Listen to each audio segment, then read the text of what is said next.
So Are you talking? Oh, yeah, so we're going to get started. So we're thrilled for all of you to take time out of your Friday afternoon to join our SBIRT learning community. This is our second SBIRT community that we are doing, and the prior one was on screening. So today we're going to be covering brief interventions. Just so we're on the same sheet of music, we're going to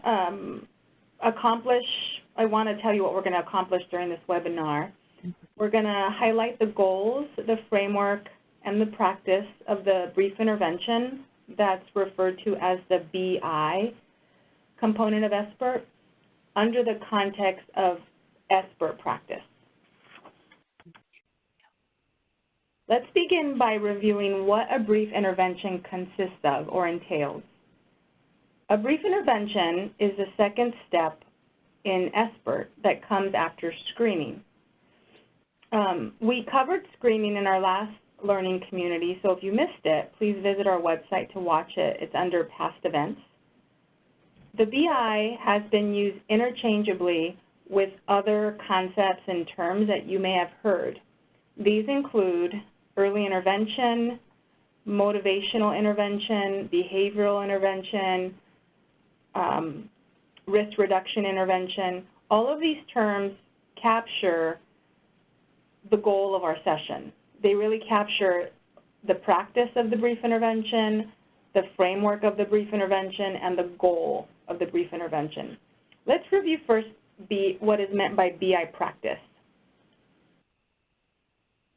BI practice entails the practitioner having a conversation between themselves and a client or patient who has been identified to be, quote unquote, at risk for developing or having a substance use disorder.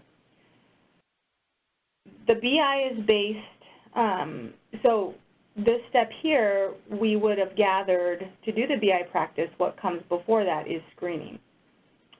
The BI is based on a structured conversation.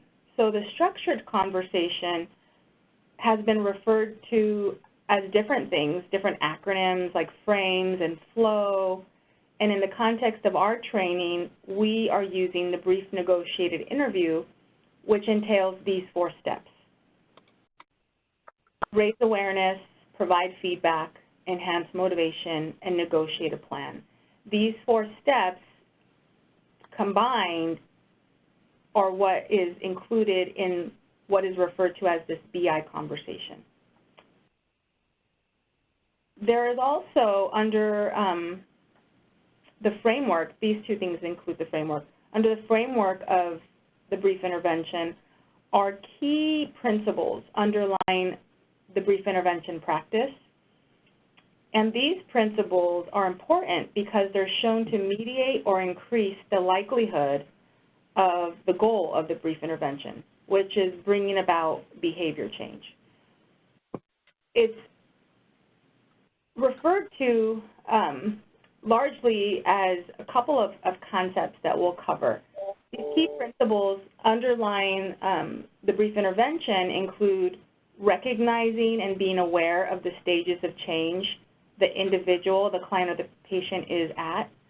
It also entails a communication style or format, directive versus non-directive types of styles.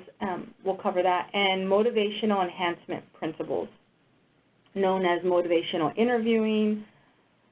So together with these key principles and the structured steps, the goal of the BI is to ultimately help somebody move from risk behavior to less risk behavior, basically reducing the substance use risk that was identified early on from the screener. So we're going to cover a broad depiction of the brief intervention, incorporating the concepts of the practice, the framework, and the goals. So as shown, the BI practice largely starts with the steps after screening has been done to bring awareness of a potential problem for substance use issues. It could be misuse, it could be unhealthy patterns, it could be problematic. The 4 steps are used to guide the conversation, as discussed earlier, between the practitioner and the client or patient who's been identified to be at risk. And the communication style really matters in terms of how the client or patient is addressed. Research shows that there's a lot of shame and stigma and fear and embarrassment, so it's important to be sensitive to language that's being used, and having a certain style of communication helps with that. So non-directive style uses a partnership style. It allows for non-judgment, supportive stance, as opposed to a direct style of communication or authoritative, telling the person what to do or what not to do. And then in reinforcing those issues of embarrassment or fear or shame that are typically related to somebody who is using alcohol or drugs, and it gets brought up in an arena to talk about it. Key principles to consider for behavior change is the stages of change. So we talked about earlier that another core principle related to the framework to be mindful of is where in the realm of change, if you will, using this colored framework, where is this individual at in terms of their openness and their willingness and their thoughts around their need for change? Are they in a pre-contemplative state which they are no way, shape, form near changing or think they have a problem to change? Are they in a contemplative state where they might be aware that they might have some issues going on, but it's not really a problem for them and they don't really plan to take any change? Are they preparing to change and they're aware that it is causing some problems for them, but it's a matter of just understanding what course of action to take and preparing something that makes sense for them? Or are they ready to change and they're in action mode and ready to receive with an open ear what the practitioner has to say to them? So it really is important to understand the stage of change and understanding where the client or patient is at to meet them where they're at using MI skills,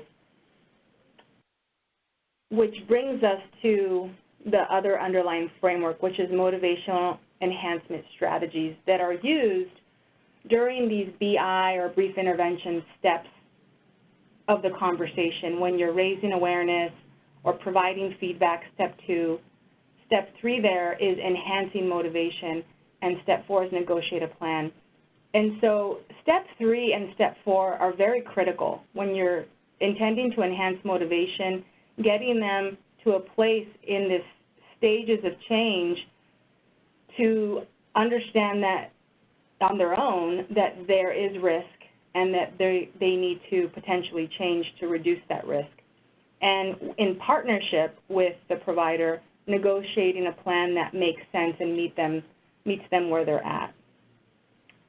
This motivational interviewing techniques that are commonly taught in the field have been categorized as principles or strategies. And the techniques here by the acronym ORS stands for strategies or techniques that are used by clinicians and professional staff, nurses, social workers, licensed staff to engage with individuals around a course of behavior change. And open-ended questions rather than using closed-ended questions that just take a yes, no, or are said to facilitate openness to change because it puts them in a position of talking about their change potentially or need for change. Affirmations is another technique in terms of affirming where they're at again, in terms of their stage of change. They might be pre-contemplative and contemplative, and it's important to acknowledge that and affirm where they're at. Reflections and summaries. Reflection, number 3 here, is very critical. It also is referred to as reflective listening, and so being a good listener instead of a good talker is very key in terms of motivational interviewing as a strategy, because you're listening to the client or patient in terms of what their need or issue is or not is, and then summarizing what they have told you, not summarizing what you need to be telling them and ignoring what they just talked about. So these MI techniques, known as ORs, are very critical strategies that have been shown to enhance moving someone from a pre-contemplative state into a contemplative, or from a prep state into action, and really promoting the behavior change we would like to see. There's also other principles that are associated with motivational interviewing or motivational enhancement strategies, and these are the terms on the right-hand side, where the clinician, through this conversation that is taking place during this brief intervention, depending on the way the client responds and their tone, the clinician or the nurse or the social worker or therapist, they are trained to use certain techniques under a motivational enhancement framework that will allow them to work in partnership and come alongside a client or patient. And that includes expressing empathy, exploring any of discrepancy that they may have talked about, and so it usually comes from the reflective listening and the summary statements, and pointing out how there might be some discrepancy in what they said, but again, bringing it back to what the client or patient has said. Rolling with resistance, that means depending on their stance of need for change or identification of problem or problem denial, it's very important to not educate them in terms of changing their mind about how they do have a problem. But it's really about rolling with the resistance in a supportive and non-confrontational or judgmental way. And then supporting self-efficacy, supporting them in their stage of change and their willingness and openness to change, and their belief in themselves of what change looks like and what they can accomplish or what they can accomplish, and affirming that.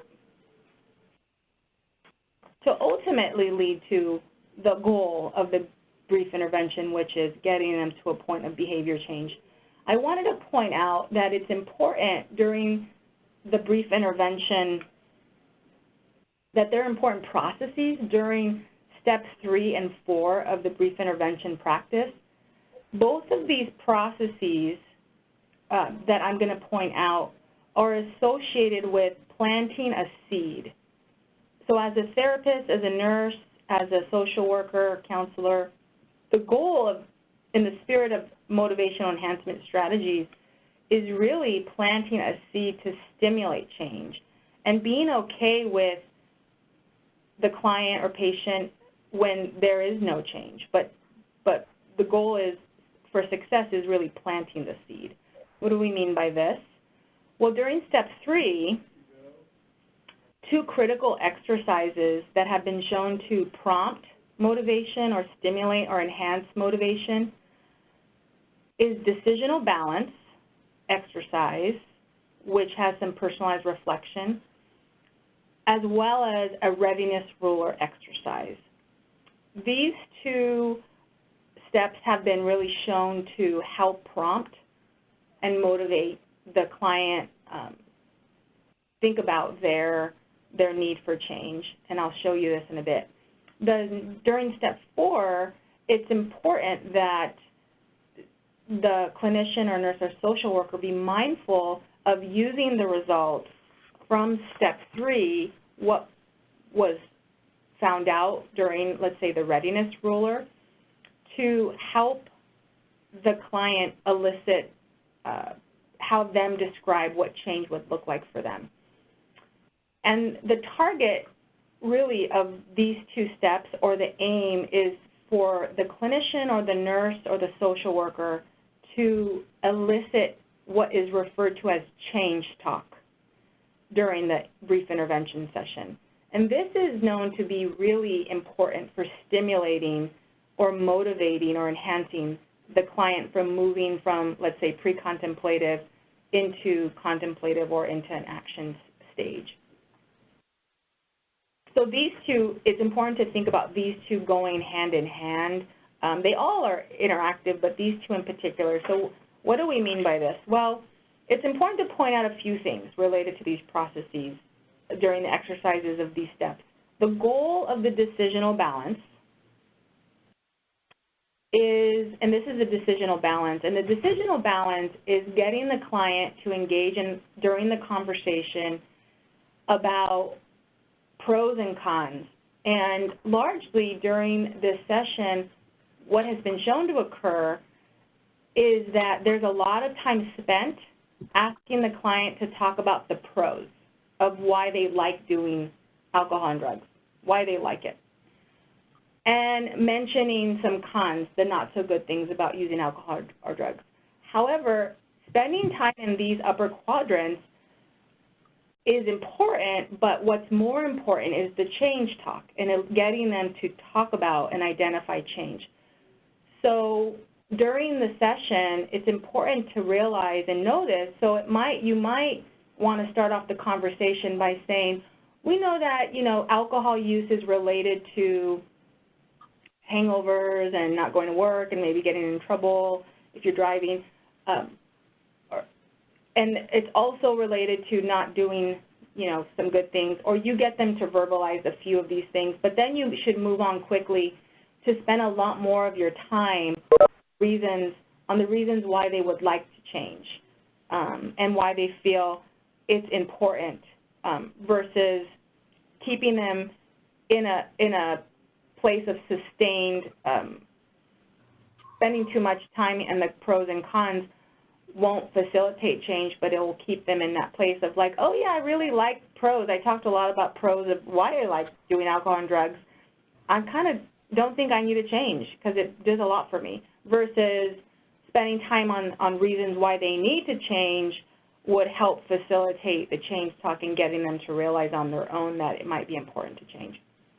Another thing to point out is the readiness ruler exercise. And it's important to highlight that you shouldn't just stop with asking a client how ready they are to change. And so here's a readiness ruler that's typically done, and I just realized that it's backwards or upside down. But it goes from 1 to 10, and it asks the client about, after the decisional balance and them listing reasons to change, it was, as a client, as a therapist or nurse or social worker, you would say, okay, well, it sounds like there are some important reasons for you to change. Using a scale of 1 to 10, a measurement ruler, and if you were to assess your readiness to change, how ready would you be from 1, not at all, to 10, very ready? And the client will probably provide an answer between like a 4 or 5. And what's important to point out, the goal is, again, to elicit change. The goal is to elicit change talk. And so doing this, it's an important follow-up question to get them to describe why they didn't pick a lower number, is facilitating change talk as opposed to. Can you guys mute the phone? Yeah, that's not us. We hear it too. I'm not sure what that's from. Okay. Just want to remind the users. Yeah. Ours is muted. Okay.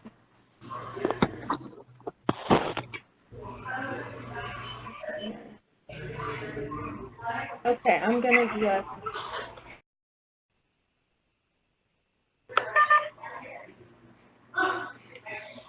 Can you guys hear me? Yeah, we can hear you, and we can still hear that other background noise, but it's not coming from us. I don't know where it's coming from. Okay. Now I don't. I'm just gonna mute everyone except myself. Okay, so now I'm gonna go back into sharing my screen with you all. Okay. So what we were talking about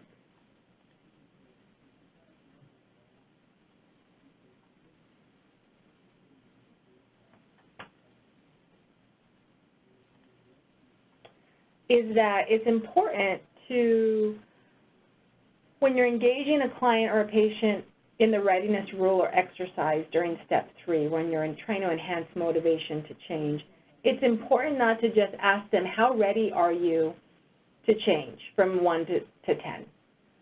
It's important to ask a follow-up question with that rather than move on. And it's important to prompt them to ask about why they didn't choose a lower number. Because 10 is very important. Why, and they, like, let's say they give a 5, why didn't they choose a 4? And this will, again, elicit change talk. They will, again, have to describe that they didn't pick a number, because a lower number, because they're aware, as they just talked about, that they actually probably need a change because they have identified some issues that are problematic. And by doing these 2 exercises, decisional balance and readiness ruler, the goal of the practitioner is, again, to move the client into a conversation where they're bringing up change. It's called, again, change talk. This is important for the principle or the model of stages of change, because it's important to be mindful, again, that the client might be, and more times than not, in not a prep mode, right? They're not used to being somebody asking them about their alcohol and drug use. So a lot more times than not, they're going to be in pre-contemplative and contemplative states. And so through these exercises, the client can then begin to discuss on their own why perhaps change is needed in terms of their own point of view and perspective of where they're at, versus being told that they have a problem and they should change. So again, the stages of change ruler is very important to be keeping in mind during this stage and step 3 and 4. So step 4 of the brief intervention is called negotiate a plan.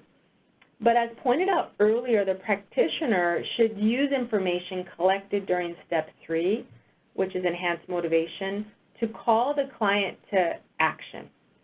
It's important during this step to ask the client what steps they can make to start change, about them thinking about how have they been successful in the past with changing their behavior, or ask about the extent to which they need support to change, or that they can use some type of support to change, if that would work for them.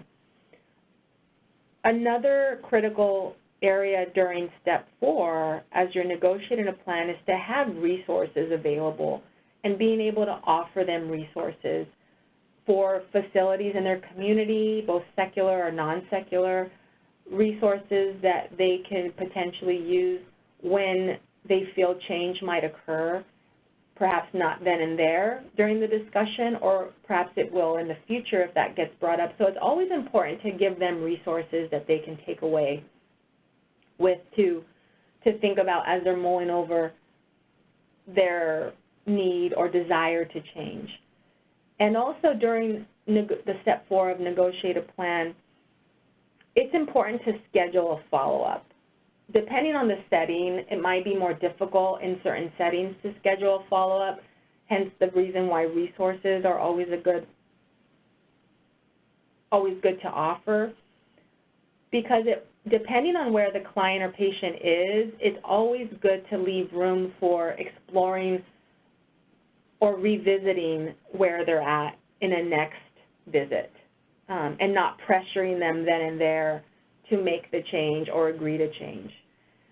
And again, this highlights the principles of motivational enhancement or motivational interviewing. These are critical during this step of providing empathy, supporting self-efficacy to change where they're at in terms of their willingness or desire to change, any resistance that may come up, rolling with it, and highlighting any discrepancies that may have been identified during step 3, and always be empathetic versus judgmental or educational, or the expert that wants to say, well, if you don't change, something's going to happen bad to your health, but really meeting them where they're at and planting that seed. Here is a depiction of how the brief intervention practice aligns with a stages of change framework. So as you can see, the BI steps are associated with helping move a client or a patient through these different stages of change towards the end goal of getting them to act, reduce their risk, either cut down their alcohol or drug use, or seek further help or services in the community for helping reduce their alcohol or drug use, depending on their risk level, to a maintenance period. So the BI steps, what's important to note here is how the BI, the brief intervention steps, structured steps, align with these stages of change. So raising the subject, step one, really puts on the client or patient a consciousness that they may have a problem or there's risk there for something that needs to be discussed, and perhaps recognizing any risk or any problem. Step two is providing personalized feedback, and this has been shown to actually be a very important step in the brief intervention, because generally in health settings, in mental health, social welfare, or medical health settings, alcohol and drug use goes undetected or goes ignored. So even if it is screened for or assessed for, it is generally ignored, or it isn't given in a one-on-one where they're giving feedback around their risk. And so taking opportunity and using this screening and brief intervention model that our project is pushing is very important, because step two, in giving personalized feedback, will then raise the awareness of the individual around their own risk, just like is done when they're taking blood pressure or when they're doing a psychiatric assessment or mental health assessment. It's personalizing, using some objective measure, their risk for later morbidity or mortality or health or social issues.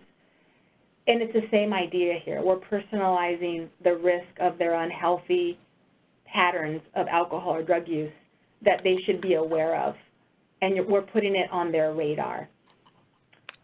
And so that moves them into a contemplative state. And then step three, build motivation, really is how they can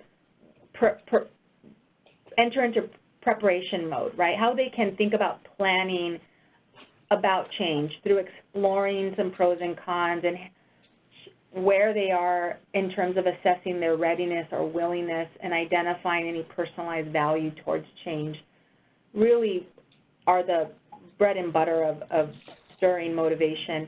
And then step four, negotiating the plan, that's aligns with action, where we're encouraging, we're supporting, we're giving advice at that point on how to change, what might work, resources, and health education and whatnot.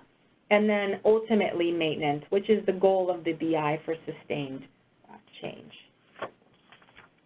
So I covered a high-level overview of the brief intervention and reviewed the goals of the brief intervention, the framework and its underlying framework, and the practice of the brief intervention under the bigger context of SBIRT. Are there any questions in terms of what I covered? Because what I wanted to do is field some questions about some of this, and then also give some of you that are on the line from our different partner sites or even here at APU to ask you how it is going with regards to implementing SBIRT in the classroom or in internship practicum site settings, and if there's any technical assistance or needs that might be needed. So at this point, I just wanted to open it up for discussion, and I'm going to unmute everyone. All right. So is there any questions or about what we covered?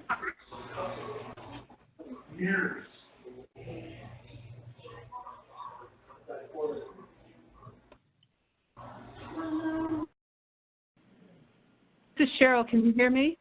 Hi, Cheryl. Sorry, I forgot to unmute you. Oh, that's okay. Can you speak a little bit about time, the thoughts that SBIRT can be done effectively in a relatively brief amount of time? Because I think time is always an issue when you are in clinical settings. Yeah, absolutely. Let me just mute. Yes. So the issue of, can you repeat your question, Cheryl? Yes, I was asking if you could just speak a little bit to conducting SBIRT in terms of the time that it takes to do it and how effective it can be in a relatively brief amount of time, given that clinicians are always so pressed for time. Yeah, absolutely. That is a wonderful question. And so what the brief intervention also, I should have said, is known for having very brief steps. So the reason why our intervention or project chose to use we chose to use the brief negotiated interview because it has been shown to, which are these 4 steps: raise awareness, provide feedback, enhance motivation, and negotiate a plan. It has been shown to be feasible, the most feasible, in medical and nursing settings in particular, because it is very structured and it allows the practitioner to be guided by a structured script. And so on our website, I don't have that today here, there is script, open-ended statements and questions that are used to guide a practitioner along these steps. And it can, typically, it can happen in less than 5 minutes. That's the goal of the brief intervention, hence the word brief. It's really intended to be a brief conversation that is really a discussion about the substance use or any risk that is occurring. And sometimes when you're enhancing motivation, it depends on time, and if a practitioner doesn't have a lot of time, they are then in a position to choose and really slim down the exercise under motivate change, or step 3, and really hone in on, highlight maybe a little bit and maybe summarize for them. So the not so good things about using alcohol is, hangovers, maybe getting tired at work, but and maybe some good things might be social and relief of stress, but can you talk about what some of the issues are with alcohol that really require you potentially to think about change? So really quickly getting them to that point rather than spending a lot of lengthy time doing this exercise. So there's ways to do that, or jumping or using the readiness ruler versus the decisional balance. So as long as change talk is elicited, which is the goal. So it's supposed to be as brief as 5 minutes, but it can go up anywhere until about 15 minutes. Okay, thank you. Yeah. Are there any other questions or comments or concerns? I would think, this is Cheryl again, Rachel, I would think that perhaps as we go on with the learning communities, that we'll learn more, or are there any differences or approaches that may vary based upon the client's age, or how you might do this with it? While the steps may be the same, but how you might do it with an adolescent versus an adult versus an elderly person. So is that something that we'll cover in future webinars? That is a great question, and that is, there are tailored screeners that are used for adolescent and adult populations, but in terms of the brief intervention, I think it's important to recognize that there are developmental across the lifespan differences, as you raised, and I do think it's important to be effective when you're working with an adolescent versus an adult is, again, to meet them where they're at. So if you are dealing with an adolescent, it really is important to put on a developmental cap, if you will, and be mindful of some developmental issues that might not be in play with adults or older adults. But it's a great question to ask, and it's the same brief intervention steps, but there might be a greater need in terms of dealing with motivational interviewing where the practitioner is spending a lot more time on rolling with resistance than you would with an adult or an older adult. So, but there are, it's a great question that I think as a team we will definitely consider, and if there's a need or desire, as you brought up, we can definitely plan on how to deal with special populations. Thank you. Yeah. Okay, is there any other, I don't know if we have any individuals on the call. For Ilana, are you guys implementing SBIRT yet? You're not, right? In the practicum settings, we haven't planned for that. For Ilana, are you on mute? Hear me now? Yeah. Can you? Okay, perfect. Sorry about that. Yes, we started implementing as early as February 7th, and so the students are well into their modules. They will be actually completing their training modules right after we get back from the spring break. And then we built in, I think, 3 discussions around SBIRT. They'll complete the modules, and then they'll have everything finished in time for their 30-day follow-up.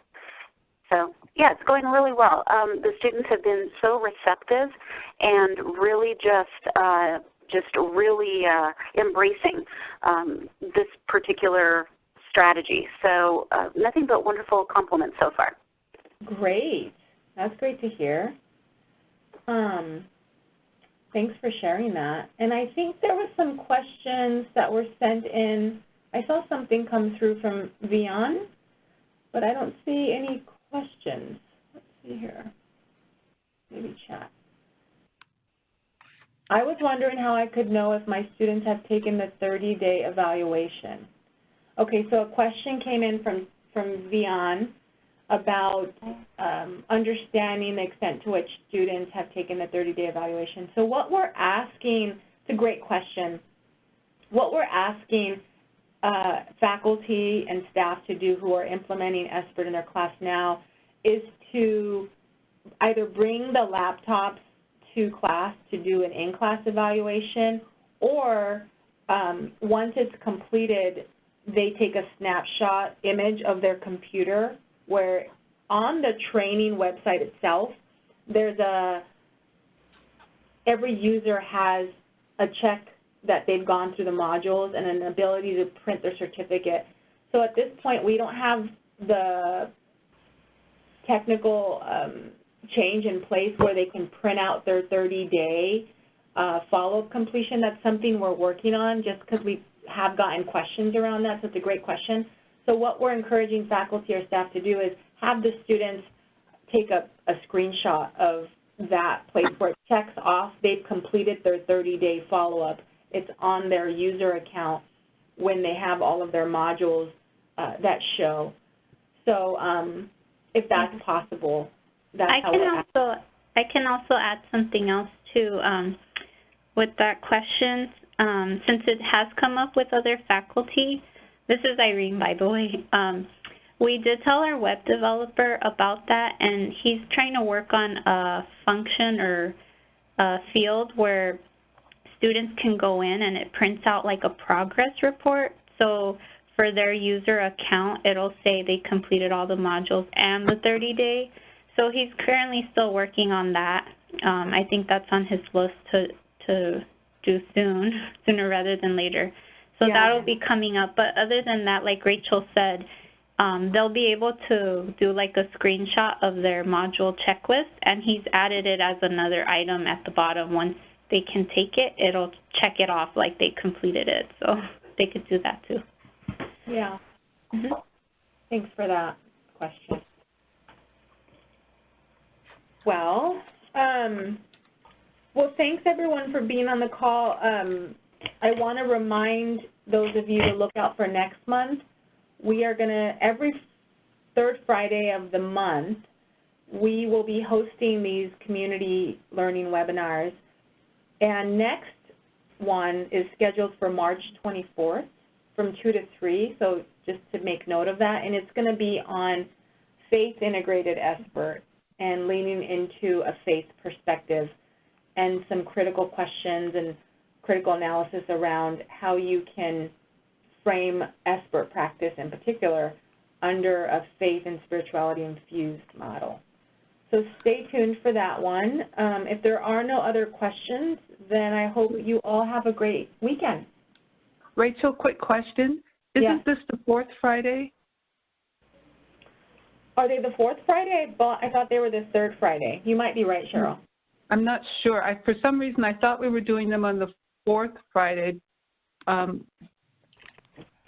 Okay. Well, double check and see, because for some reason I had it down before, maybe because this was a short month or something. And I'm afraid to go into my calendar. I'm afraid I'd lose you. But maybe just check, or maybe if Irene, do you know? Yeah, actually, I'm looking at the calendar. March 24th is the fourth Friday. There happens to be a fifth Friday because we have 31 days, yes. So. Yeah. I think we were doing them on the fourth Friday. Fourth Friday. I believe Lehman and Whitney are free on the 24th. Okay, great. Okay. So that's good to know. That's thanks for that clarification for those of you that wrote down the third Friday. They are on the fourth Fridays then of every month. So make note of March 24th from 2 to 3, and we will talk with you then. All right. Thank you, Rachel. Thanks, everyone. Thank you. Bye, everyone. Thanks.